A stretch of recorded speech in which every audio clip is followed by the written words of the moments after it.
नमस्कार मंडळी, पुन्हा एकदा तुमचं स्वागत आहे दीपक मामणी पॉडकास्ट मध्ये. मंडळी, आता आपण आहोत वर्षाच्या शेवटाकडे. म्हणूनच आपण आता एक असा रिव्ह्यू घ्यायचा की या वर्षामध्ये जे काही मराठी चित्रपट आले होते त्यातले टॉप टेन म्हणजे बिझनेसच्या दृष्टीने, कारण त्यालाच महत्व असतं. ज्या 10 चित्रपटांनी चांगला बिझनेस केला त्यातल्या त्यात बरा केला असं म्हणेल, चांगला म्हणणार नाही मी. परंतु ठीक आहे, सगळ्या बाकीच्या चित्रपटांपेक्षा या चित्रपटांनी जरा बरा बिझनेस केला असं म्हणावं लागेल. हिंदीच्या तुलनेने तर आपण कुठंच नाहीयेत, पण तरी पण थोडासा आपण मागोवा घेतला पाहिजे आणि त्याचं परीक्षण करून आपण पुढची वाटचाल केली पाहिजे. तर चला तर मग सुरुवात करूया आपण शेवटाकडून. तर 10व्या क्रमांकावर चित्रपट आला होता, त्याचं नाव होतं आल्याड पल्याड. गौरव मोरे आणि इतर मंडळी त्याच्यामध्ये आहेत आणि त्या चित्रपटाचा बिझनेस साधारणतः 4 करोड इतका झालेला होता. त्याच्यानंतर एक चित्रपट आला होता घरत गणपती. आता घरत गणपती हा चित्रपट मला तर व्यक्तिशः खूप आवडला. म्हणजे एकत्र कुटुंब व्यवस्थेवर त्यांनी उत्कृष्ट असं भाष्य केलं होतं आणि खूप सुंदर असं चित्रीकरण होतं. सगळ्यांचीच कामं चांगली होती, परंतु तो 9व्या नंबरला गेलेला आहे. त्याचा साधारणतः 4.5 कोटीपर्यंत बिझनेस झालेला आहे. मित्रांनो, 4-4.5 कोटी बिझनेस म्हणजे त्या चित्रपटाचं जे निर्मिती मूल्य असतं किंवा त्याला खर्च जो आलेला असतो तो पण बहुधा वसूल होत नाही. कारण आता जर पाहिलं आपण तर चित्रपटांचं खर्च इतका वाढलेला आहे की किमान 10 करोड तरी लागतातच किंवा 7-8 करोड मध्ये तरी चांगला चित्रपट होऊ शकतो.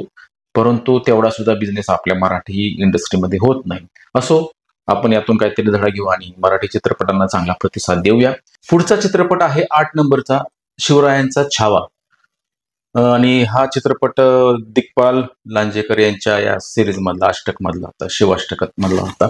आणि नेहमीप्रमाणे जे त्यांचे इतर चित्रपट होते त्यांना जो प्रतिसाद मिळाला त्याप्रमाणे या चित्रपटाला प्रतिसाद मिळाल्याचं दिसत नाही, कारण त्याचा बिझनेस झाला फक्त 6.5 कोटी रुपये. त्याच्यानंतर जो चित्रपट आला, खरं तर त्या चित्रपटाकडून खूपच अपेक्षा होत्या. चित्रपट सुंदर असा होता आणि नंतर त्या चित्रपटाने थोडी ग्रीप घेतली म्हणून थोडाफार तरी तो त्याचं बजेट वसूल करू शकला. तर तो चित्रपट आहे फुलवंती. फुलवंतीचा क्रमांक आहे 7 आणि त्याचा बिझनेस होता 7 करोड साधारणतः. बाकीचं त्यांचं OTT किंवा इतर गोष्टीतनं त्यांचा चित्रपट हा खर्च वसूल करेलच, परंतु सुंदर चित्रपट होता आणि त्याचं जे कलेक्शन होतं ते हळूहळू 7 करोड पर्यंत पोहोचलं होतं. म्हणजे तर फुलवंतीचा बिझनेस झाला 7 करोड. 7 नंबरला फुलवंती आहे या वर्षी. त्यानंतर 6 नंबरला आपण ओले आले हा एक चित्रपट होता आणि अनपेक्षितरित्या या चित्रपटाने बऱ्यापैकी यश मिळवलं आणि त्याचा बिझनेस होता 7.30 करोडच्या आसपास त्याचा बिझनेस झाला. त्यानंतर जो आपण पाहूया साधारणतः 5 नंबरला हा एक चित्रपट आला. याच्याकडून खूप अपेक्षा होत्या खरं तर, परंतु पाहिजे तेवढ्या अपेक्षा पूर्ण झाल्या नाहीत असं म्हणावं लागेल. कारण काय झालं की हा चित्रपट आला आणि त्याच्यानंतर 1 आठवड्याने पुष्पा 2 रिलीज झाला, त्यामुळे त्याचा परिणाम त्या चित्रपटावर झाला आणि त्याचे जे स्क्रीन्स होत्या त्या थिएटर मालकांनी किंवा वितरकांनी काढून घेतल्या, नाही तर त्या चित्रपटाने खूप चांगला बिझनेस केला असता. त्या चित्रपटाचं नाव आहे धर्मरक्षक छत्रपती संभाजी महाराज. अनुप सिंग ठाकूर जो अभिनेता आहे हिंदीमधला गाजलेला, किंवा साऊथमध्ये पण त्याने खूप कामं केलेली आहेत. मराठीमध्ये त्यांनी एक चित्रपट केला होता तो बेधुंद नावाचा आणि हा त्याचा दुसराच मराठी चित्रपट आहे, परंतु उत्कृष्ट असं त्यांनी काम केलेलं आहे छत्रपती संभाजी महाराजांचं आणि चित्रपट खूप सुंदर झालेला आहे. परंतु मी सांगितलं ना की पुष्पा 2 मुळे त्याच्यावरती परिणाम झाला, तरी पण त्या चित्रपटाने साधारणतः 10 करोड पर्यंत बिझनेस केला आहे. म्हणजे हेही नसते थोडके, कारण त्याला पुष्पा 2 ची टक्कर असताना सुद्धा या चित्रपटाने 10 करोड हा बिझनेस केलेला आहे. त्याच्यानंतर जो चित्रपट आला 4 नंबरचा महेश मांजरेकरांचा जुनं फर्निचर. उत्कृष्ट असा विषय, ज्येष्ठ नागरिकांवर बेतलेला हा विषय असताना सुद्धा या चित्रपटाने खूप सुंदर असा बिझनेस केला. त्या चित्रपटाचा बिझनेस होता 12.5 करोड. म्हणजे एक निर्मिती मूल्य तर त्याचं वसूल झालंच असेल आणि फायद्यामध्ये पण तो चित्रपट राहिला असेल आणि सुंदर चित्रपट होता, त्याला त्या मानाने चांगला प्रतिसाद मिळाला असं म्हणावं लागेल. जुनं फर्निचर नंतर 3रा क्रमांक लागतो तो चित्रपट धर्मवीर 2. धर्मवीर 1 हा भाग आला होता 1-2 वर्षापूर्वी आणि त्याच्या पुढचा सिक्वेल धर्मवीर 2 हा चित्रपट प्रवीण तरडेंनी दिग्दर्शित केलेला. पहिला पण पार्ट त्यांनी दिग्दर्शित केला होता आणि जी चांगली प्रसाद ओकच्या मुख्य भूमिकेत दिघे साहेबांच्या आणि बाकीच्या क्षितिज दाते वगैरे आहेत, त्यांनी पण चांगली भूमिका केलेली आहे. आणि तो चित्रपटाला जे यश मिळालं ते काही या म्हणजे या दुसऱ्या पार्टला टिकवता आलं नाही, कारण त्याचा बिझनेस भरपूर झाला होता. तेवढा बिझनेस या चित्रपटाचा झाला नाही, परंतु उत्तम असा प्रतिसाद मिळाला. आणि त्याचा मुख्य फायदा राजकारण असल्यामुळे यांनी इलेक्शनच्या आधी तो रिलीज झाल्यामुळं निश्चितच तो शिंदे साहेबांच्या शिवसेनेला नक्कीच झाला असेल. आपण पाहिलंच रिझल्ट आल्यानंतर. तर त्या चित्रपटाचं जे बजेट होतं ते कव्हर झालंच निश्चित, आणि त्याचा बिझनेस झाला 16 करोड. त्यामुळे हेही नसे थोडके म्हणलं ना मी की हा जो चित्रपट बजेट रिकव्हर करतो ना तो सक्सेसफुल म्हणायचा मराठीमध्ये आपल्या. आणि हा 16 करोड बिझनेस झाला, त्यामुळे निश्चितच त्या चित्रपटाचं बजेट वसूल झालेलं असणार आहे आणि हिट चित्रपट झालेला आहे. यानंतर येतो नंबर 2. 2005 साली आला होता नवरा माझा नवसाचा, आणि त्याचा सिक्वेल बरोबर 19 वर्षांनी आला, तो म्हणजे नवरा माझा नवसाचा 2. तर हा चित्रपट जो पहिला चित्रपटाचा लोकांच्या मनावर इम्पॅक्ट होता तोच इम्पॅक्ट कायम राहिला आणि त्याला उत्तम असा प्रतिसाद मिळाला.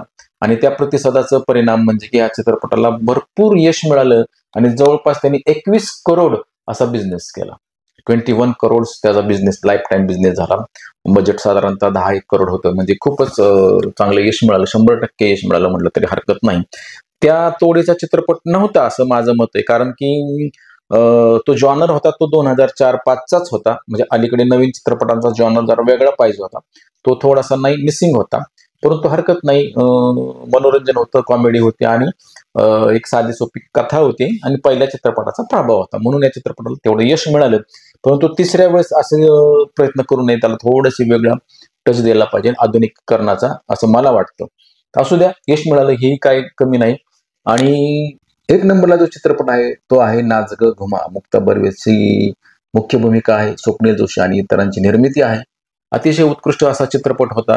आजच्या जमान्यावर भाष्य करणारा होता, आजच्या स्त्रीवर भाष्य करणारा, म्हणजे स्त्रीची जी ओढाताण होती काम करताना, घरातलं काम करताना, नोकरी करताना, त्याच्यावर भाष्य करणारा होता. आणि आपल्याला माहिती आहे की गेल्या 3-4 वर्षापासून हा एक ट्रेंड आहे, महिलांवर आधारित चित्रपट आला की महिला त्याला भरभरून प्रतिसाद देतात.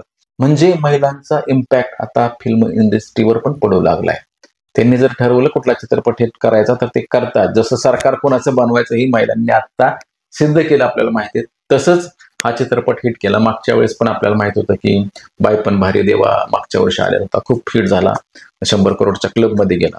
आणि ह्या वेळेस हा नाच ग घुमा 1 नंबरला राहिला आणि त्याचा लाईफ टाईम बिझनेस आहे साधारणतः 24 करोड पर्यंत गेलेला आहे. खूप चांगला प्रतिसाद मिळाला महिलांकडून. असे हे 10 चित्रपट या वर्षातले जे आहेत की ज्यांचा बिझनेस वाईज बघितलं तर ते हिट होते. आणि परंतु मला असं वाटतं की मित्रांनो, 2015 साली आलेल्या सैराटने 100 करोड मिळवले होते. त्याच्यानंतर आलेलं वेड चित्रपट 50 करोडच्या पुढे गेला होता. मागच्या वर्षीचा मी म्हणलं ना बाई पण भारी देवा 100 करोड पर्यंत गेला होता. तसा प्रतिसाद या वर्षी मिळालेला नाही. आणि बाकीचे चित्रपट बघितलं तर म्हणजे त्याच्या खालीच असणारे, म्हणजे ते सगळे लॉस मध्ये असणार आहेत, हे लक्षात ठेवा मित्रांनो. हे साधारणतः वर्षाला मराठीमध्ये 100 चित्रपट रिलीज होतात. म्हणजे 10 जर चित्रपट आपण सोडले तर बाकीचे 90 चित्रपट हे फ्लॉप मध्ये गणले जाणार आहेत. आणि त्यामुळं काय होतं की मराठी चित्रपटसृष्टी मागे पडत चाललेली आहे मित्रांनो. आपण साऊथला जेवढा प्रतिसाद देतो पुष्पासारख्या सिनेमाला किंवा कांतारासारख्या सिनेमाला, मी मान्य आहे की त्यांच्या चित्रपटांचं जे मूल्य असतं किंवा त्यांची जी क्वालिटी असते ती आपल्यापेक्षा थोडी चांगली असते, परंतु तरीही हरकत नाही, आपल्याकडे पण काही चांगले चित्रपट आलेले आहेत, येत राहतील. आशा करूया येणाऱ्या 2025 मध्ये आणखी चांगले चांगले चित्रपट येतील. आपण नक्कीच चित्रपटगृहात जाऊन चित्रपट पहा आणि त्यांना उत्तम असा प्रतिसाद द्या. मित्रांनो, माझा मराठी चित्रपटांचा रिव्ह्यू करण्यामागचा हेतूच हा आहे की आपण त्याला प्रतिसाद द्यावा. कारण बऱ्याच वेळा काय होतं, मला एखाद्या चित्रपटाचा रिव्ह्यू करायचा असतो परंतु त्या थिएटरमध्ये 10 लोकही नसतात, त्यामुळे चित्रपटाचा शो कॅन्सल होतो किंवा काही काही वेळेस तो चित्रपट लागतच नाही छोट्या सिटींमध्ये. म्हणजे मुंबई पुण्यामध्ये पुरतच मराठी चित्रपट आहे का, तर नाहीये. तर आपल्या छोट्या शहरांमध्ये पण त्याला प्रतिसाद दिला पाहिजे आणि जर आपण प्रतिसाद दिला तर नक्कीच चित्रपट लागतील.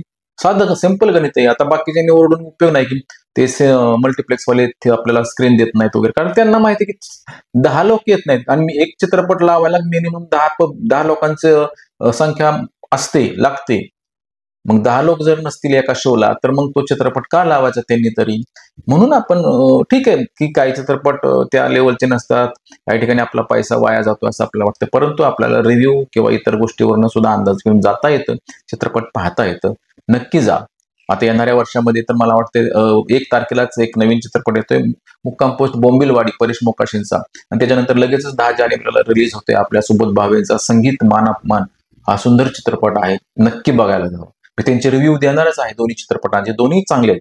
पहिला तर निखळ विनोदी आहे, जे एक नाटक होतं त्याचं त्यांनी रूपांतर केलं चित्रपटामध्ये, आणि दुसरं संगीत नाटक होतं संगीत मान अपमान, त्याचं पण चित्रपट त्यांनी केलेलं आहे. सुंदर अशी गाणी, आपण टीजर बघा किंवा ट्रेलर बघा, तुम्हाला कळेल.